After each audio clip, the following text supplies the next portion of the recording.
juice you up. You might want to put on a bathing suit because you'll be channel surfing in no time. He'll track you down. Hey, buddy! He shows up wherever I go. He won't leave me alone. On June 14th, once you're hooked, he's gonna need some tough love. You're his. Don't do that. You're gonna get me killed. Oh, Billy! Jim Carrey, Matthew Broderick, the Cable Guy. I'm just messing with you. Rated PG-13. At theaters Friday, June 14th. How are you, Truman? Vital signs are good. Lights. Cue the sun. Camera. Yeah! Hey, Truman! Sorry, can't stop! Truman. Say something. You're on television. You're live to the whole world. That's amazing! Jim Carrey is Truman Burbank. Wanna do it again? No! In the movie Newsweek called the #1 film to see this summer. It's the miracle! The Truman Show, rated PG. In theaters everywhere, Friday, June 5th.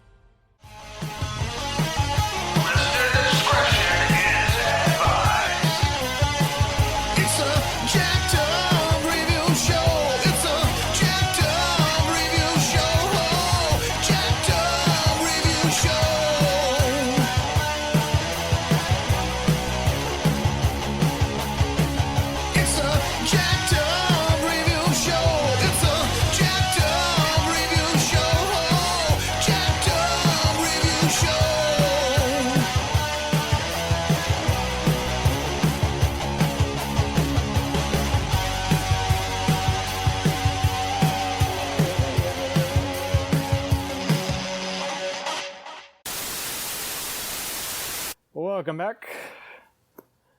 We got Harry Rutner from Chuckin A Sickie. How you been? Good. How are you?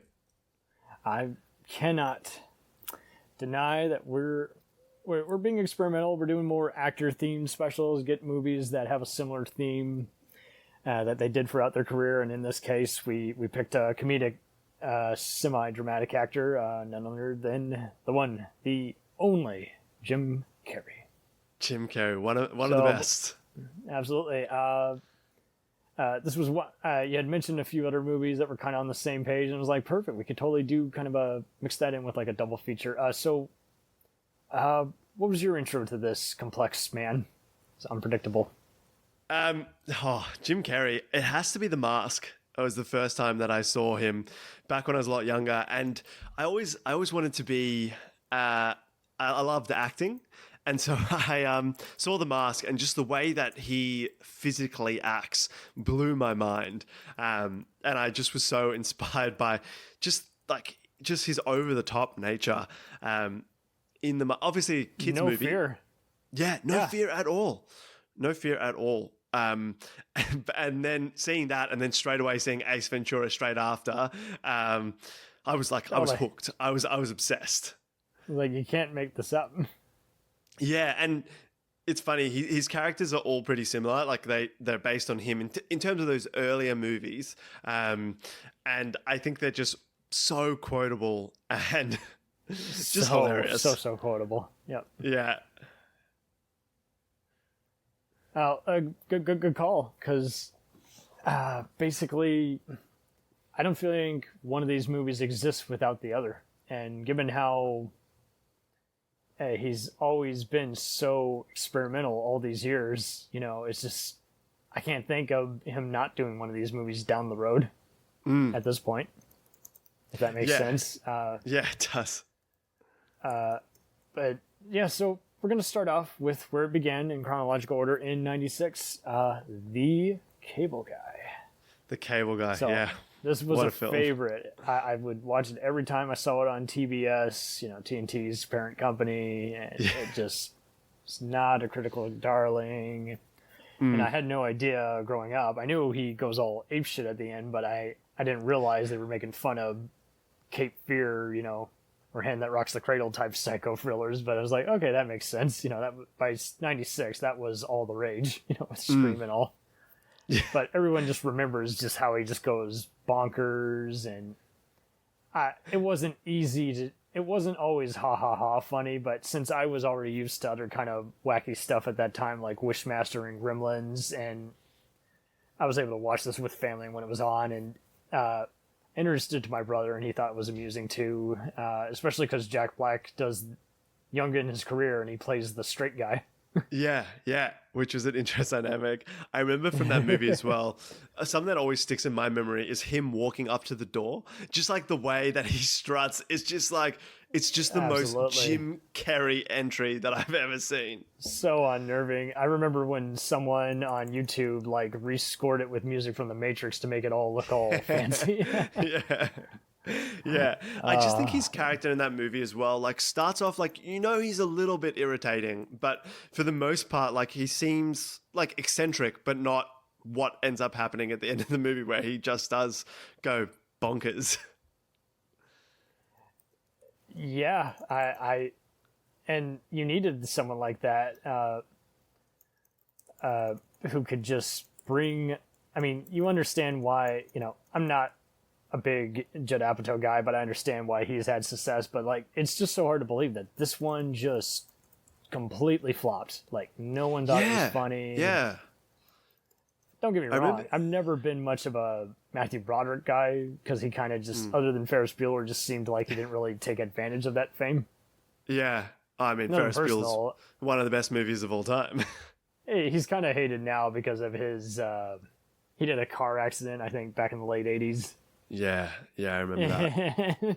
He didn't ever serve jail time, but I think he just didn't really take advantage of his fame. He kind of just did little low-key movies and just played himself and everyone, but here, he's okay. Like, any straight person would work in this one, just as the guy who's like, hey, he's just weird, but very oblivious to just what a dumb mistake he's doing. And yeah, I mean, you don't, unlike other Ben Stiller movies, you really don't have to see some of the other movies he's spoofing to get the jokes in this one.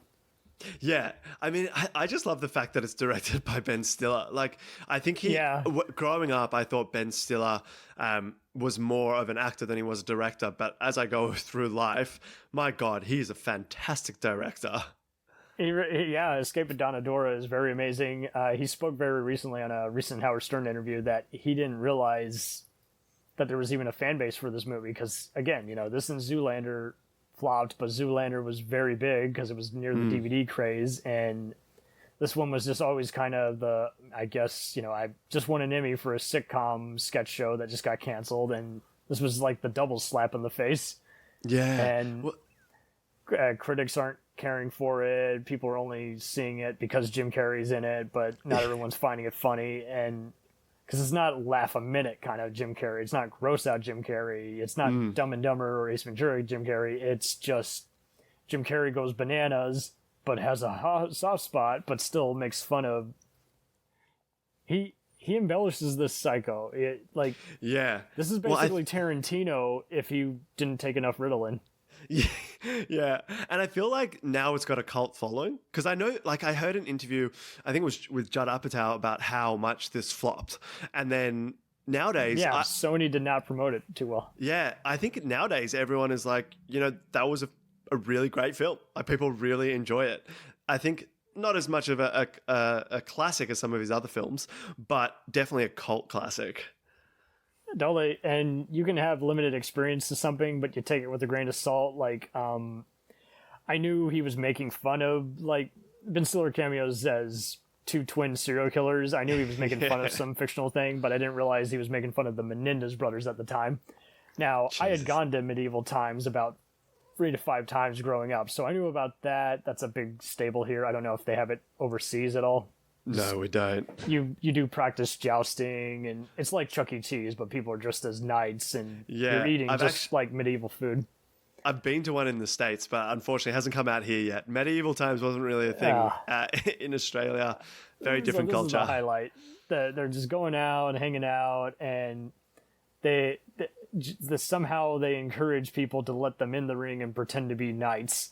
And I love how Jim has watched too much Star Trek, so now he's trying to imitate the Kirk versus Spock fight.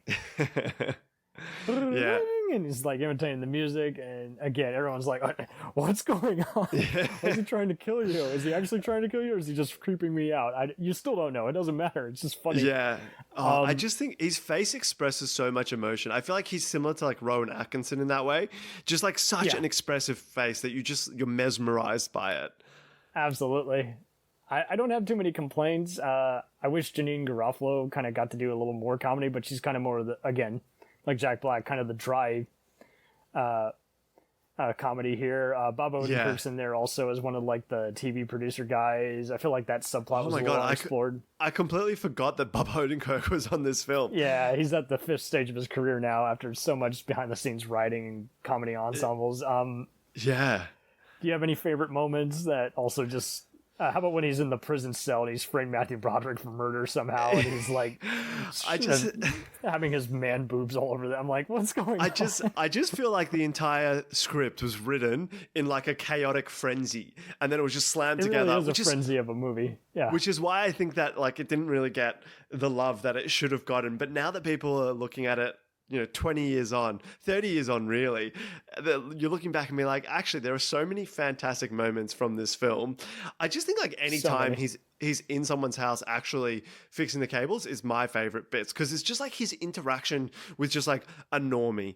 And he's just like, if I was interacting with this guy in real life, I would be completely overwhelmed. I'd be like, I don't know which planet you're from, but whatever is going on needs to chill out. Whatever happens next, it better be good. yeah, exactly. But yeah, absolutely love that film. I think, as I kind of mentioned, Ben Stiller as a director has really got me hooked. But I also think Jack Black playing a straight character was quite weird to watch, especially when he's at the basketball court and he's like, "Is this a joke? Who invited this guy?" Yeah. You did? Yeah. And I just think you see the complete opposite in every single other of the films that you've ever seen with Jack Black. He doesn't know how to be normal, and the music is perfect at the end where it gets all zany and just reminds you, like, hey, this guy is a tragedy. He didn't just get here, but yeah, it still reminds you to kind of laugh, but I guess it's because it's kind of reminds me of Gremlins 2, where they're making fun of another kind of, hey, we're in a TV studio and we're broadcasting mischief, it's kind of... I've never seen meta, Gremlins. But it's...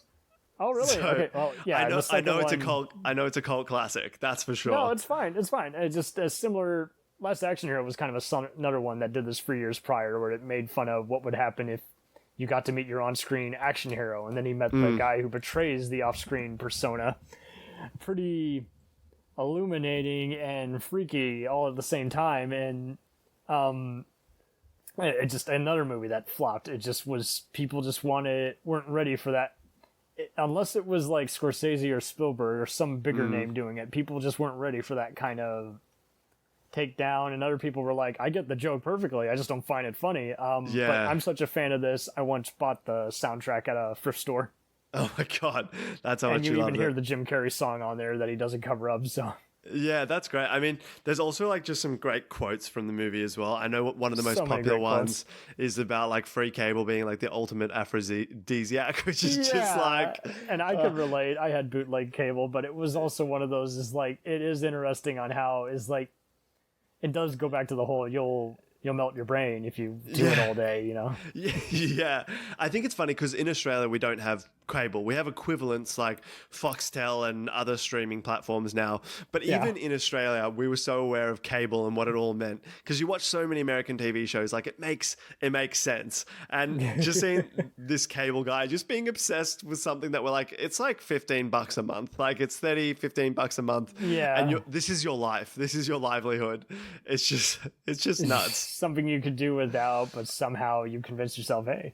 Yeah. I also just feel like people keeping a straight face throughout this film would have been really difficult. Like Jim Carrey is running up to you completely off his head, and him being able, like, being the other actor, being able to just deal with it and be like, I mean, because Jim Carrey also improvises half the time. Like, you never know what he's going to do next. So watching their responses has also been great. Yeah, he is definitely... But see, I kind of like this movie in a falling down way. I don't know if you ever saw that one.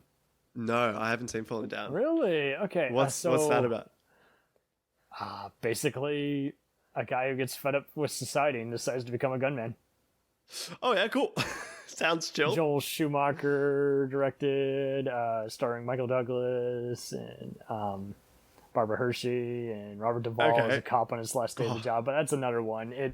Great cast. It was not a hit until it was just on HBO all the time, and it's... I mean, what are some other movies that are kind of dark comedies that you've seen throughout the years, and you're like, why didn't this catch up like wildfire? Yeah, I think there hasn't been many dark comedies that I think have come really crazy, but I think the one that sticks out to me the most, I guess it was a dark comedy, was for Death at a Funeral, the British comedy. I love the original, yeah.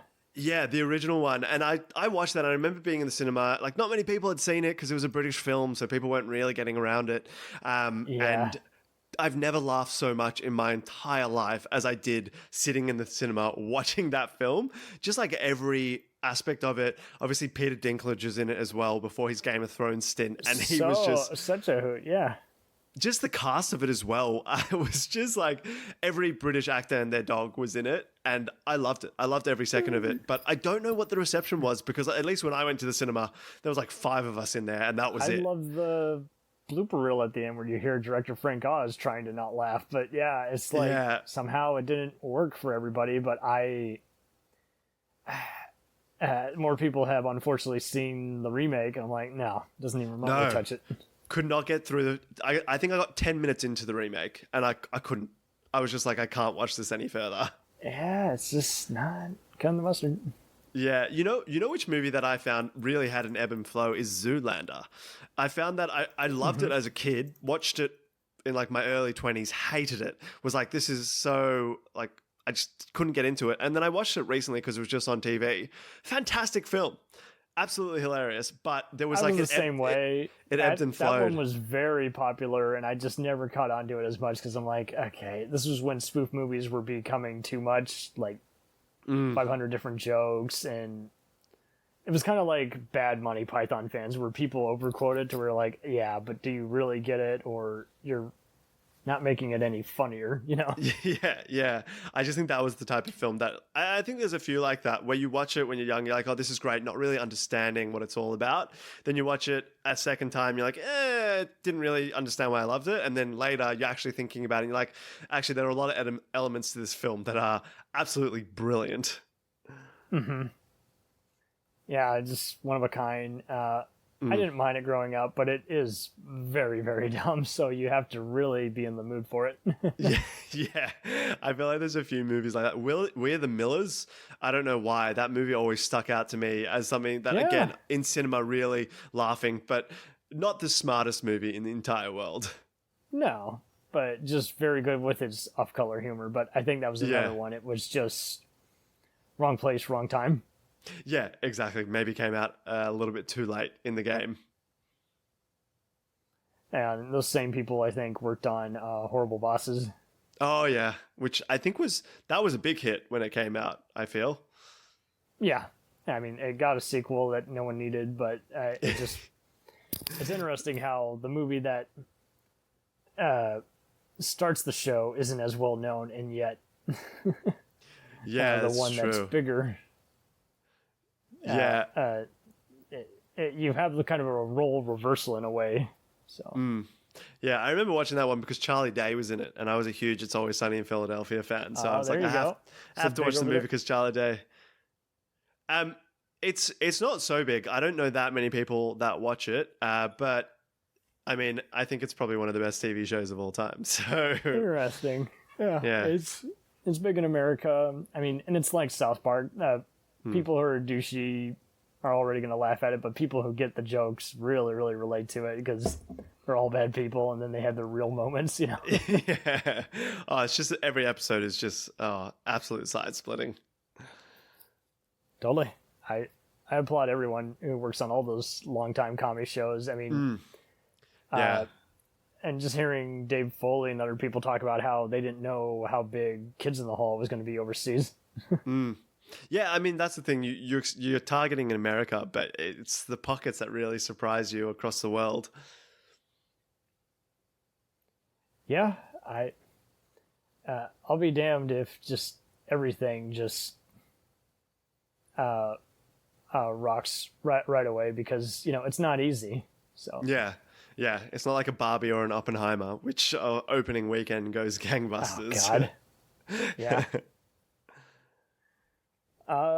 So I feel like we've covered most of the highlights of it. I think just if you're going to introduce people to it, like, if they've never seen it, just ask them what kind of, like, meta humor they're really into. Yeah. And for them to watch it with an open mind. Absolutely. Like, remind them, it's not going to be funny, ha ha ha, every minute. It's going to be more like, ooh, yikes, what happens next? What happens next? Yeah, it's like it's so gripping in a terrible way in some senses. Mm-hmm.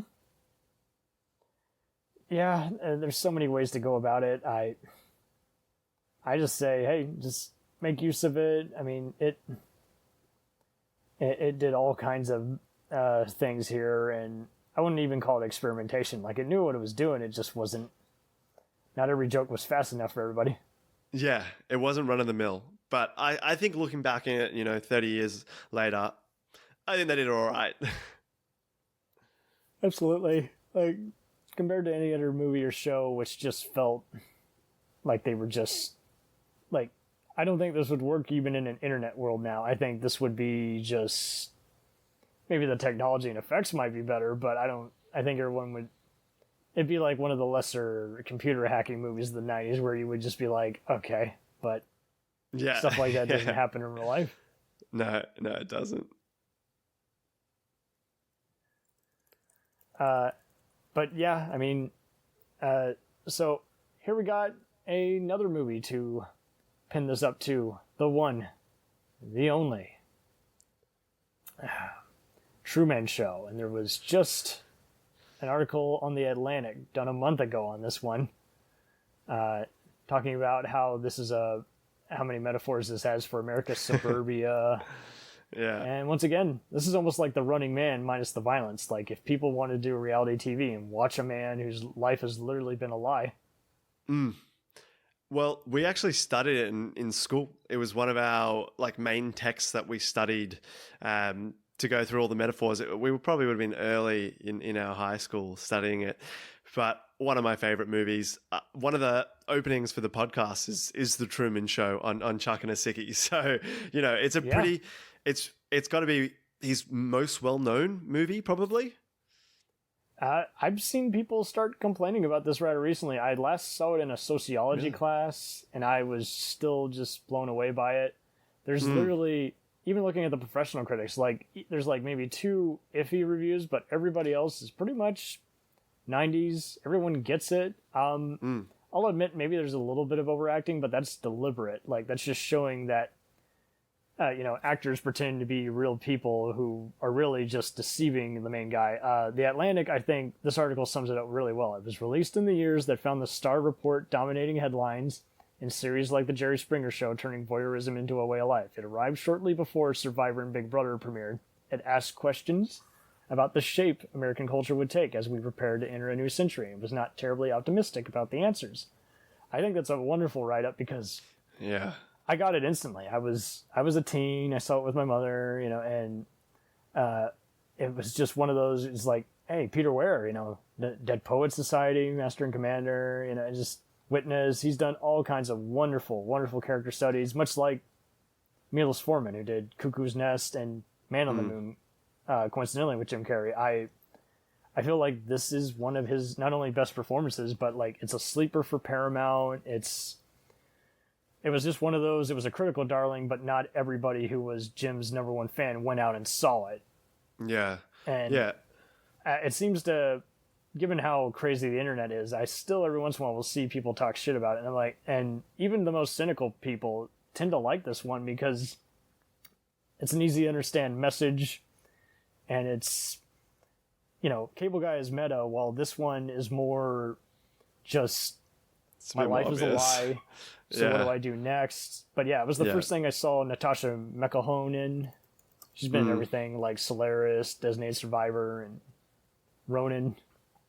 Still one of those Irish actresses. But Ed Harris was wonderful in this as the villain because he just... watching over. He was playing God and he brought life to it. And apparently, I think on Sci-Fi Channel, they did, around the late 90s, early 2000s, they would do some very meta, kind of before they would have DVD Marvel would do like those one-shot shorts, and other TV shows would have like DVD like exclusive like mini prequels before the premiere of the next season. And they kind of did that where they had like some characters just show the main villain just setting up his whole premise and how he has no shame in what he's doing, exploiting a man for ratings. Well, I mean, they're not single or one-dimensional either. It reads just like it does on the paper. And I think what the Atlantic said about, the time that it came out as well, it was Big Brother before Big Brother came out. I just think everything about it. One of my favorite bits from the movie is actually the ads that they have within the movie. I'm pretty sure it's for cereal. I forgot about those. Yeah. And it's like the little ads in between, which I don't know if you've seen WandaVision. They kind of do the same thing on the WandaVision TV show. But that really resonated with me. I was just like, it was hilarious. Like, what a ridiculous concept of having an ad for a fake cereal in a TV show in a movie. Oh, hell, Ben Stiller does that. Remember at the beginning of Tropic Thunder, he has the fake movie ads? Oh, yeah, of course. Yeah, it's Jack Black and Eddie Murphy, Adam Sandler gross out comedy where he's playing all the roles. Then they have another one where Robert Downey's pretending to be over dramatic and Oscar bait movies.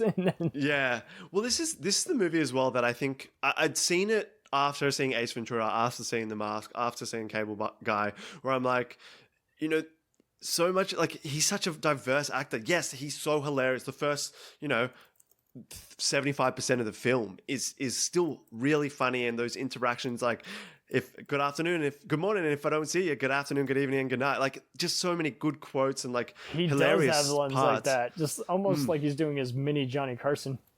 Yeah, and then as soon as he starts working out what's happening, and then he gets on the boat, it's just like his versatility is just astounding. And I think this film as well made him, at least in my mind, made him feel like a lot more of a serious actor. People weren't like, oh, you're just doing this physical comedy in these like movies that are rated 2.2 on IMDb or 6 on IMDb. It's like, okay, you can do a lot. You're a lot more than that. Yeah, absolutely. I did re-see a 2019 episode of Inside the Actor Studio a few years back. They air newer ones on Ovation, and he's definitely very proud of it still, but he did one where he talked about how later on in that interview, he talks about his weird walk-in on scene on the first Ace Ventura, and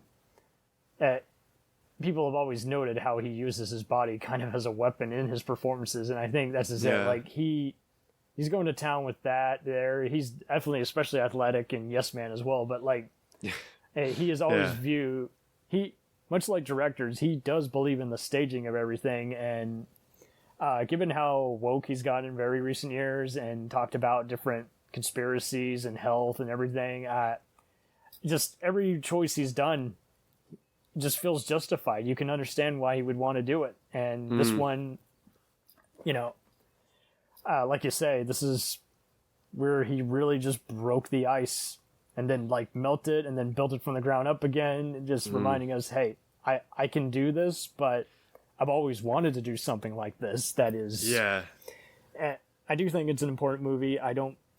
Some people might feel it's a little outdated with some of the music, but I think they're just being too cynical.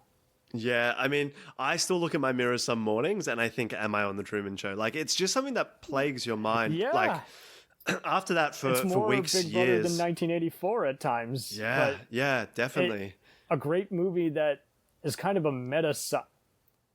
kind of mildly science fiction without having to be directly, like, in your face, like the book version of 1984. Like, it doesn't... Yeah. It doesn't need effects to be even better. Most people often mistake that. Yeah, and I think, just the whole concept of it, I love the fact as well that it really got you thinking. Obviously, it's why people study it in sociology classes, they study it at school. It's a type of movie that, stayed on my mind, I would say probably for the next 10 years and more. Yeah, it's just something that you can never stop thinking about. And it's funny as well, because I think in the moments where I've thought about, am I on the Truman Show? Just like, well, like, who knows? Always Could being be. Watched. Danny Trejo, the comedian, the actor, character actor said in more recent interviews, like, hey, kids got to remember, hey, the camera's always on you, when he was talking about people misbehaving or having scandals. And now with even phones evolving, it's not getting any easier. So, and there's traffic lights at every other stop that can be used to incriminate you. So it's like, if you got nothing to hide, it's not a problem. But if you're known for just being not so discreet or embarrassing others, you're in trouble already, especially if you want to run for Congress. So it's interesting in that, it does remind you, is like, what would I do different if I knew the nature of my reality was compromised, if I was in fact being spied upon illegally, and in this station, the movie Boyhood was kind of like that, except that was more meta behind the scenes. They filmed it over the course of like 10 years as an actual kid grew up, and kept it very secret and just filmed it on weekends. So, stuff like this can be experimental, but this one is really delicate in that, you casted a wonderful cast. Laura Linney is great as the actress hired to play his wife. Noah Emmerich has made a living being bad guys, and I like how here, this was the first thing I saw him in, but here he's like, hey, they paid me to be your friend, and it's funny. They've been bullshitting long enough. None of their reactions are sincere, because they know what they signed up for. It's kind of like a syntax you put on money. It's like they're collecting money from the devil in the details, But I think what's interesting as well was something that you touched on earlier, is that I guess the way that the Truman Show is set up is essentially what our society is like now, except it's less, we're in this fake reality. It's just more like reality is constantly being recorded. Yeah. And I think, half the time in the Truman Show, you're like, oh, he's going to figure it out. Like, it's going to happen. And then it doesn't. He doesn't know what's real versus fake because they've done a good job of hiding it. I like how they hint it earlier on. But I think it's a perfect movie. There might be a few scenes that, again, might be a little over dramatic, but I think that's just it dating a little bit. But the theme still stands out. I would never say, hey, it's a preachy, well-intended but sappy movie. I would never say it's an Oscar bait movie, even though it was a critic darling and audiences were mixed, but mostly woke up to it after a while. I would never call it a ambitious but underwhelming, mess, because again, it was kind of the smart movie that stood out, because in '98 we were just burdened with so many asteroid movies and disaster movies and other conspiracy thrillers. So this was a good odd duck out that really became its own kind of sleeper film. I still see it occasionally airing on Showtime or remastered, because I think I don't know if they've ever done I would like to see a Blu-ray remaster of either movie. I'm sure we'll get it. Yeah, one day. But I think it's interesting because this is the type of movie that I feel that no matter how far we go in the future, the concept will never be outdated. If anything, it'll just feel more realistic. Absolutely. Okay, so I take it back. There is a 20th anniversary of The Cable Guy. And it's got some a new special features and an HBO First Look and Comedy Central making it. Okay, so do they have one for The Truman Show? Let's see if they got one for Truman Show. Blu-ray with special features. I could see Shout Factory doing that. Okay, so they got one from 2009 when it first came out. These special features. That looks nice. What type of special features does it have? Let me see. That's a guide.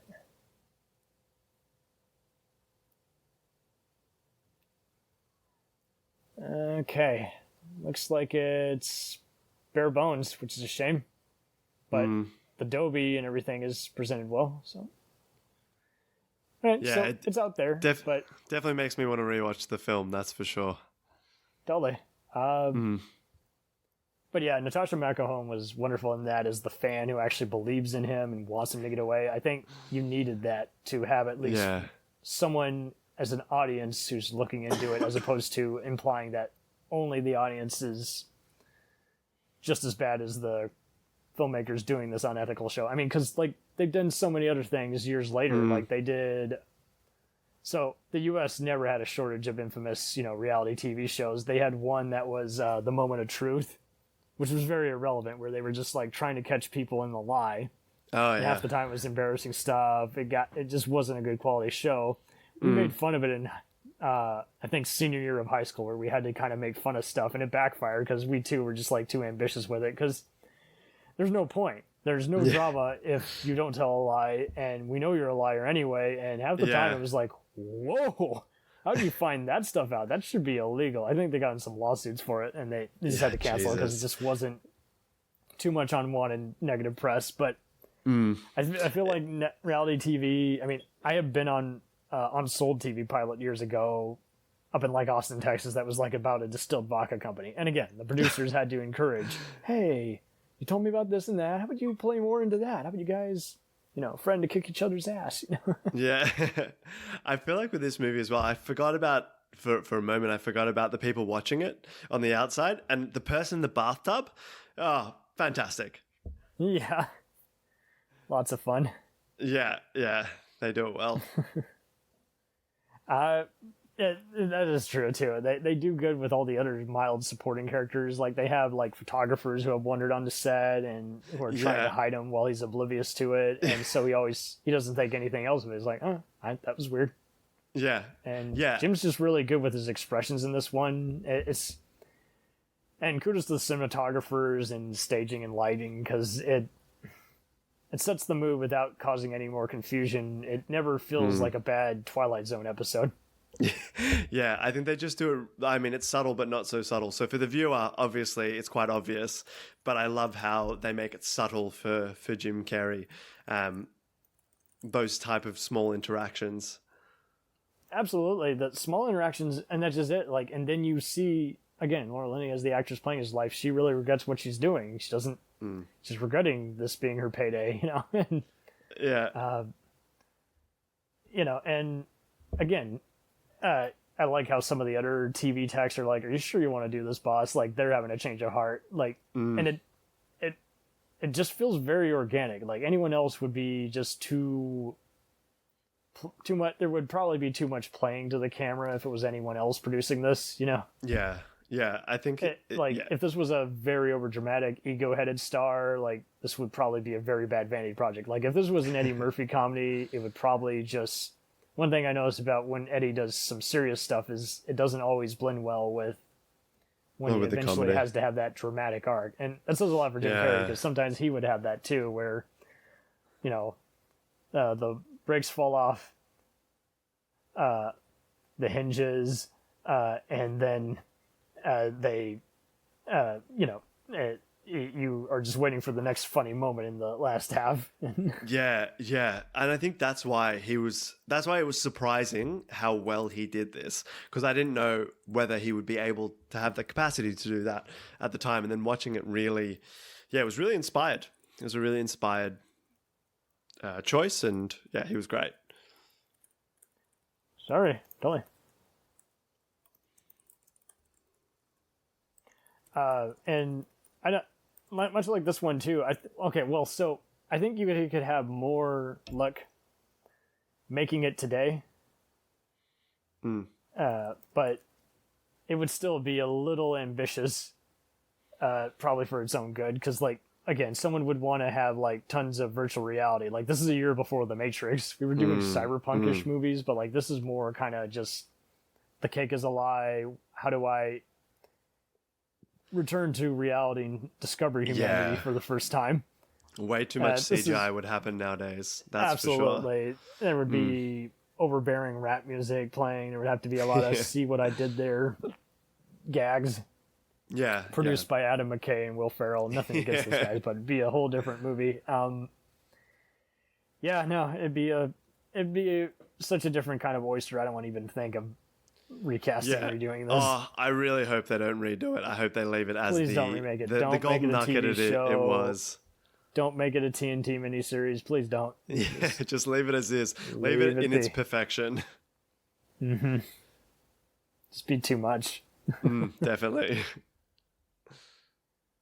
So Cable Guy would be a total misfire if you did nowadays. This one could work in a different person, but I doubt you would have just the beats that Weir and crew inject into it to make the build up pay off. I just feel as well you did it nowadays, it would feel a lot more fake. I think the fact that they did it at a time, that's a good point. It was totally perfect. Yeah, whereas like when you're watching it, you know that it's fake, but you're drawn into that world.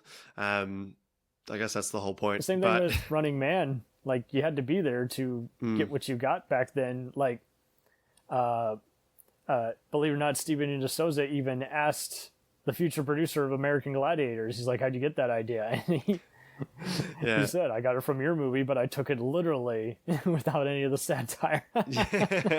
Now, don't get me wrong. The Running Man is not a perfect movie, but you can't say it's a stupid movie either. It's just it's trying to do two things at once. It's trying to have a cool sci-fi B-movie plot that would be probably worked better in the 70s, and it's also trying to be a Schwarzenegger, action film. So yeah.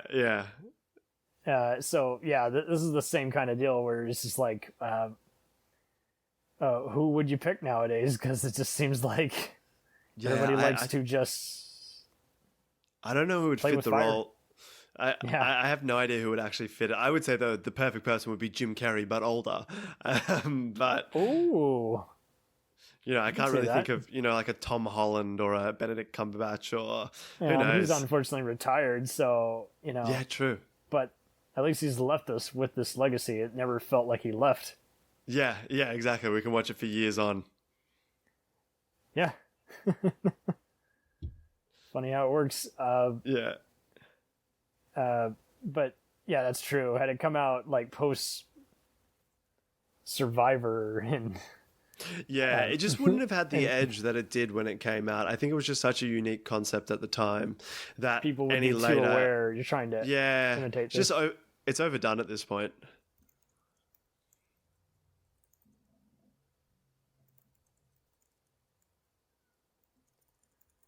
And altogether, I mean, we get a good idea.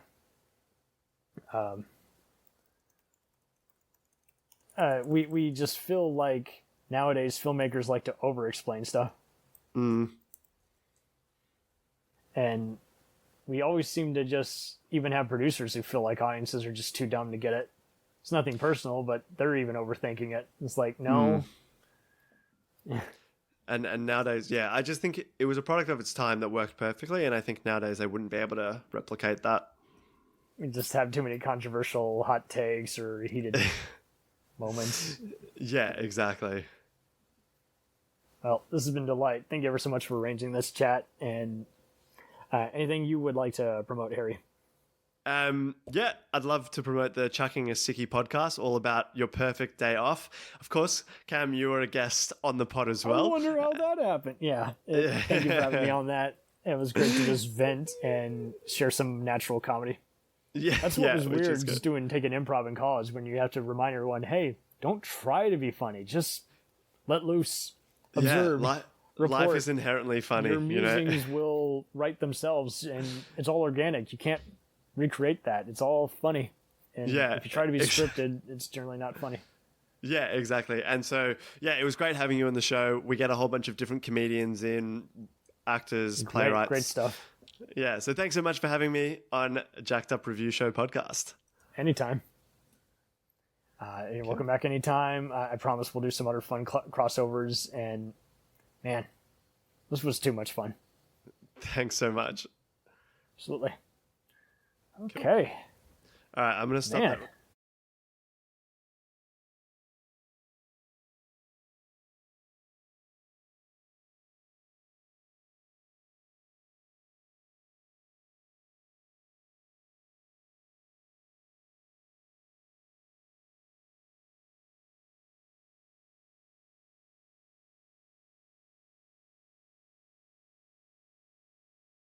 We'll return after these messages.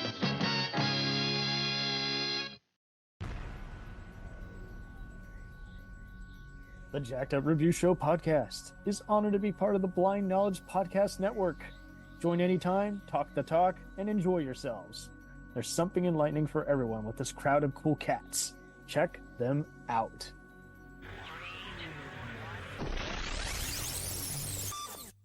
Hey, it's Brent Pope, the host of Breakfast with Brent Pope. You've seen me on some of your favorite TV shows saying things like, "Give it up, Jimmy. You got to sink this putt to win." On Breakfast with Brent Pope, I sit down with guests from the entertainment world, and we do it all over breakfast. Or should I say Brentfast? Every week on Brentfast, you get inside Hollywood info and tips, great breakfast recs and foodie debates. Most of all, you get the most delightful 30 minutes of your week. So dig in. It's Brentfast time. Listen at Brentfast.com, Apple Podcasts, or wherever fine podcasts are found. Do you ever find yourself thinking about who would win in a fight between Goku and Superman? Hi, I'm James Gavsey, and on the Who Would Win show, me and my co-host Ray ignore anything important happening in the outside world and debate fictional battles between characters from comics, movies, and video games. We got a new show every week, and almost always am I the winner. Yeah, not true, Ray. In the past, we've discussed such matches as Captain America versus Darth Vader, Solid Snake versus the Iron Giant, classic matchups like RoboCop versus Terminator, and even the Muppets versus Sesame Street. That one was crazy. So if you're a fan of geek culture and love a spirited debate, check out the Who Would Win show wherever you get your podcasts, or check us out at whowouldwinshow.com.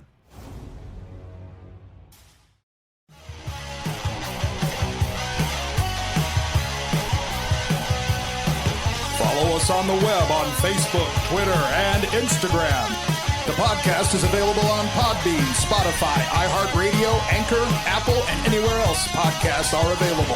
Feel free to review our show and leave comments on any of those sites. Thanks a million for listening. It's a